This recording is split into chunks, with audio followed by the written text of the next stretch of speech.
నమస్కారం అండి. నేను డాక్టర్ మోవా శ్రీనివాస్ మాట్లాడుతున్నానండి. సో ఇవాళ నేను చేయబోయే అంశం ఎందువల్ల నేను ఇప్పుడు చేయాల్సి వస్తుందంటే, ఒక ప్రముఖ న్యూస్ ఛానల్ వాళ్ళు మళ్ళీ ఒక చనిపోయినటువంటి ఒక కాంట్రవర్సీని మళ్ళీ తిరిగి లేవనెత్తారు. ఏంటి, 3 ఏళ్ల క్రితం ఇచ్చినటువంటి కరోనా వ్యాక్సిన్ వల్ల కంటిన్యూస్గా మరణాలు వస్తున్నాయి అని చెప్పేసి ఒక పేపర్ వచ్చిందని. సో ఆ పేపర్లో కరోనా వ్యాక్సిన్ వల్ల ఎన్నో మరణాలు సంభవించడమే కాకుండా 100 పైన జబ్బులు వస్తున్నాయని చెప్పేసి వాళ్ళు చెప్పడం జరిగింది. సో ఇప్పుడు నేను మీకు ఒక స్టేట్మెంట్ చెప్పాను అనుకోండి, ఎస్పెషల్లీ ఎవరికైతే ఎక్కువ మంది భయభ్రాంతులు అయ్యేటటువంటి స్టేట్మెంట్ చెప్పాను అనుకోండి, సో నేను చెప్పేదానికి నేను ఫలానా సోర్స్ నుంచి ఇది నీకు చెప్తున్నాను అనేటటువంటి చెప్పటం అనేది నాకు కనీస బాధ్యత. ఎందువల్ల నేనేదో నాకు తోచింది నేను చెప్పాను అనుకోండి, ఎస్పెషల్లీ ఇప్పుడు ఒక న్యూస్ ఛానల్ కానివ్వండి, ఎక్కువ ఇన్ఫ్లుయెన్స్ చేసేటటువంటి అంశం మీద వాళ్ళు జనాలు భయపెట్టే విధంగా మాట్లాడినప్పుడు వాళ్ళకి ఒక సాలిడ్ ఇన్ఫర్మేషన్ ఉండాలి నా దగ్గర. నేను ఈ పేపర్ చదివి ఈ పేపర్లో మెన్షన్ చేసింది ఈ డేటా అని చెప్పి నేను చెప్పాలి. చెప్పటమే కాకుండా కింద ఆ పేపర్ యొక్క లింక్ అనేది అంటూ ఇవ్వడం, ఇప్పుడు ఇంటర్నెట్ లింక్ అన్నట్టు ఇవ్వడం అనేది సర్వసాధారణంగా అన్ని యూట్యూబ్ వీడియోస్లో జరుగుతుంటుంది. కింద వాళ్ళు ఇస్తారు, వాళ్ళు ఇచ్చినటువంటి వాళ్ళ సోర్సెస్ ఆఫ్ ఇన్ఫర్మేషన్ ఏంటి. ఎందుకంటే మనం కూడా దాన్ని చదివి మనం దాన్ని ఇతను చెప్పింది నిజంగా అక్కడ ఉందా లేదా అని. కానీ ఈ న్యూస్ ఛానల్ ఒక పేపర్ వచ్చింది అనుకుంటూ చెప్పుకుంటూ వచ్చారు. ఆ తర్వాత రెండోసారి చెప్పడం ఏంటంటే, అమెరికాలో ఇవ్వబడిన mRNA వ్యాక్సిన్స్ వల్ల ఇది వస్తోంది అని చెప్పుకొచ్చారు. అమెరికాలో వాడిన mRNA వ్యాక్సిన్స్ ఇండియాలో వాడట్లేదు కదా. సో అమెరికాలో వాడిన వ్యాక్సిన్కి అమెరికాలో కాంప్లికేషన్లు వస్తే మరి దాని గురించి మనం ఎందుకు టెన్షన్ పడిపోవటం? మన ఇండియాలో వాడిన వ్యాక్సిన్ గురించి ఏమిటి అని చదవాలి కదా, తెలుసుకోవాలి కదా. తెలుసుకుని దాన్ని బట్టి ఎన్ని కాంప్లికేషన్లు వస్తున్నాయి గురించి మీరు మాట్లాడినట్లయితే మీరు కరెక్ట్ ఇన్ఫర్మేషన్ ఇస్తున్నట్లు లెక్క. ఇప్పుడు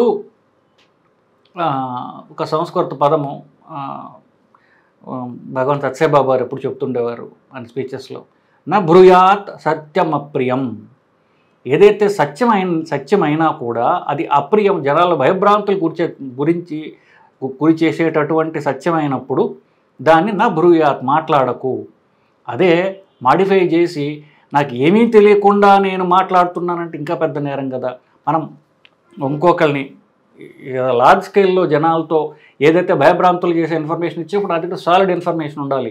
అది సత్యమైతే జాగ్రత్తగా మాట్లాడాలి, ఆ అసత్యం అయితే చెప్పనేకూడదు. సగం తెలిసి మాట్లాడటం అనేది నేరము.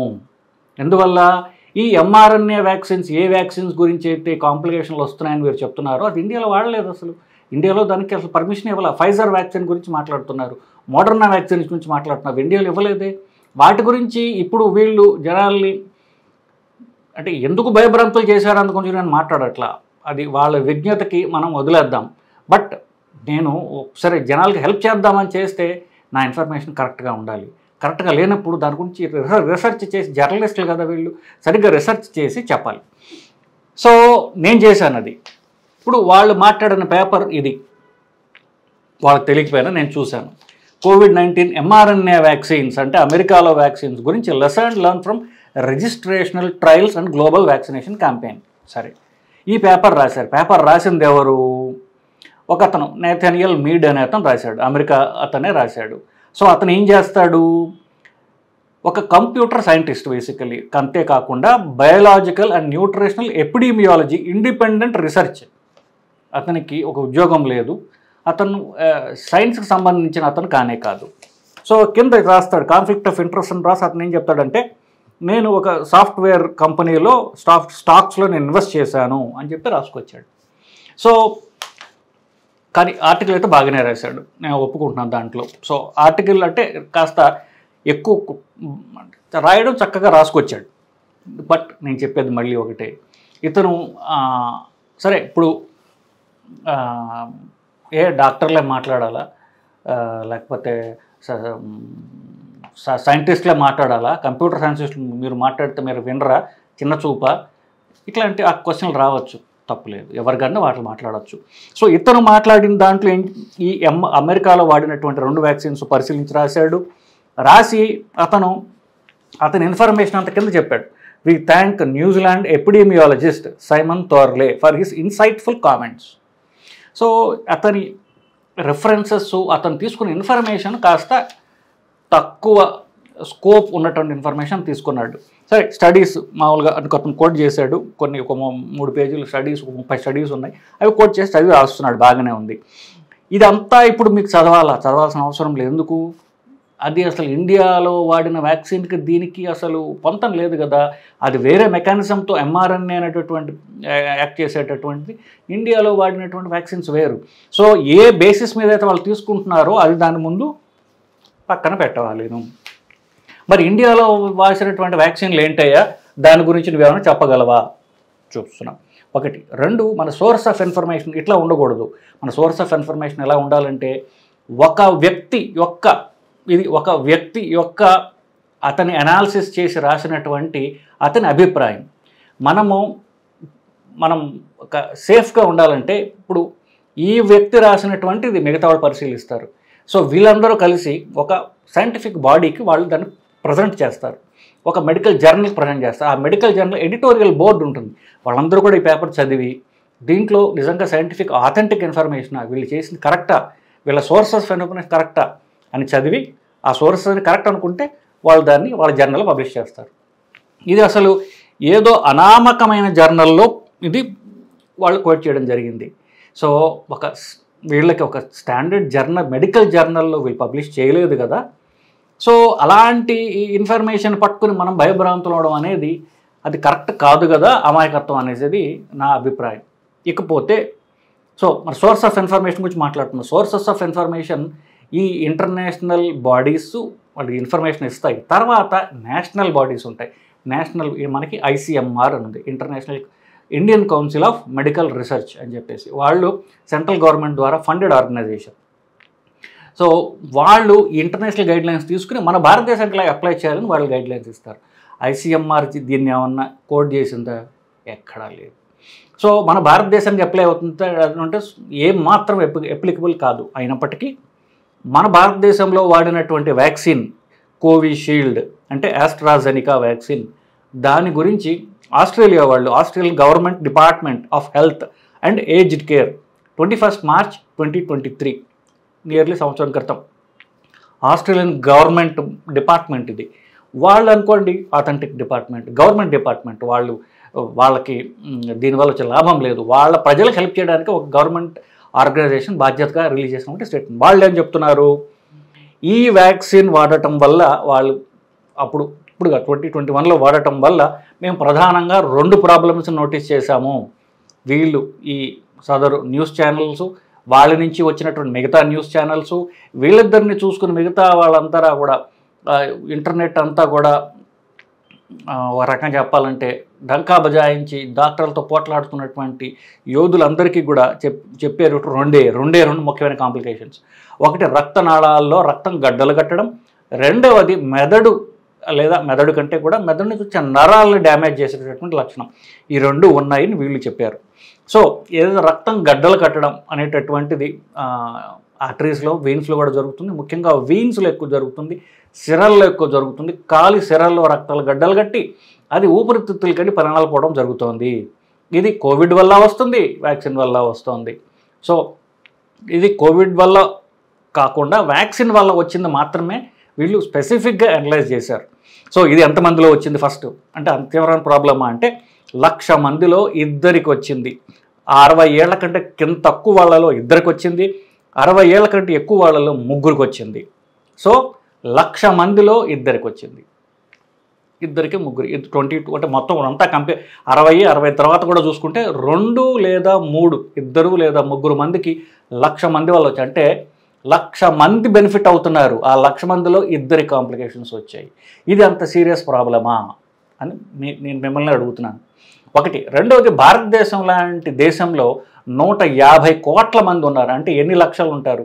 సో ఇవి 2, 3 కాదు. మనం ఇప్పుడు 150 కోట్లు ఎన్ని లక్షలు అవుతాయి అన్నిసార్లు ఇది పెరుగుతుంది. సో ఒక 200 కావచ్చు. 150 కోట్ల మందిలో 200 మందికి వస్తే అది డెఫినెట్గా సిగ్నిఫికెంట్ కాదు. మిగతా అన్ని కోట్ల మందిని కాపాడింది కాబట్టి, అన్ని కోట్ల మందిలో ఈ రియాక్షన్ లేదు కాబట్టి. First point.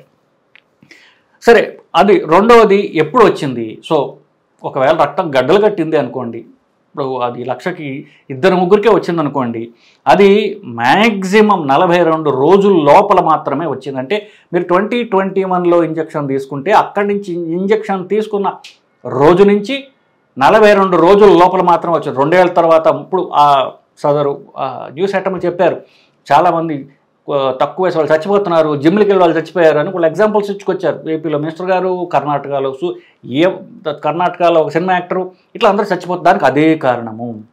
2021లో ఇంజెక్షన్ తీసుకున్న వల్ల ఇప్పుడు రియాక్షన్స్ వస్తున్నాయి, 2 ఏళ్ల తర్వాత రియాక్షన్స్ వచ్చాయి. వీళ్ళు ఆస్ట్రేలియన్ గవర్నమెంట్ చెప్పిన దాని ప్రకారము symptoms occurred 4 to 42 days after first dose.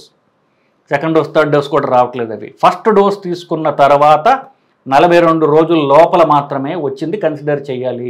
ఆ తర్వాత వాటికి వ్యాక్సిన్కి సంబంధం లేదు. అది ఫస్ట్ పాయింట్.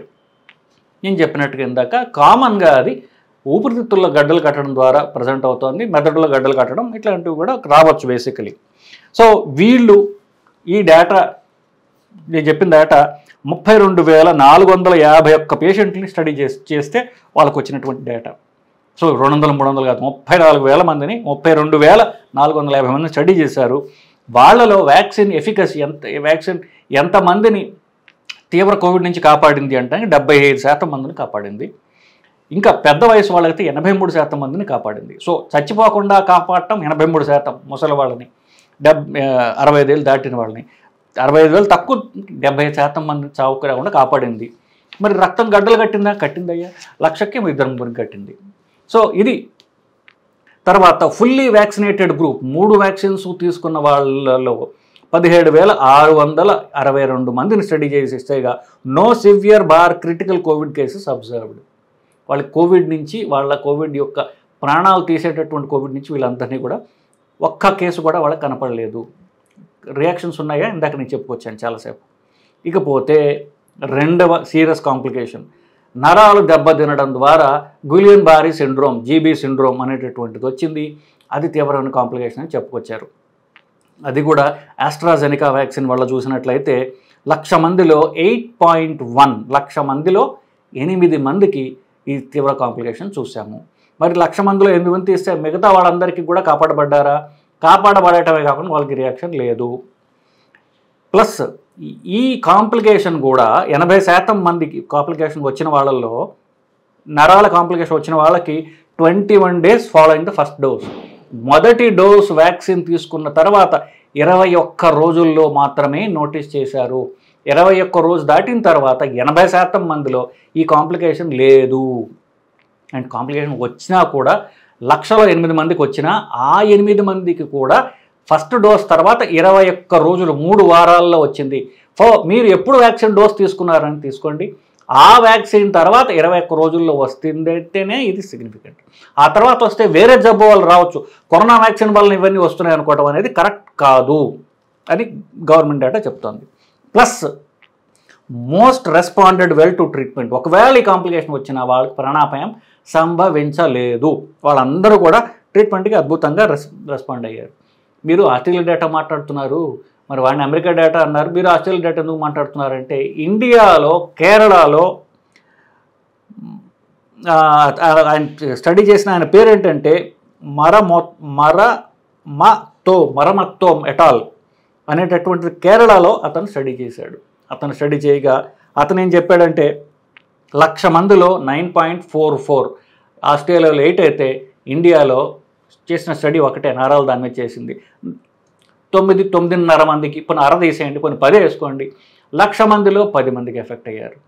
సో 1,00,000 మందిలో ఈ 10 మందిని తీసేయగా మిగతా వాళ్ళందరూ కాపాడబడ్డారు. వాళ్ళలో ఈ రియాక్షన్ చూడలేదు.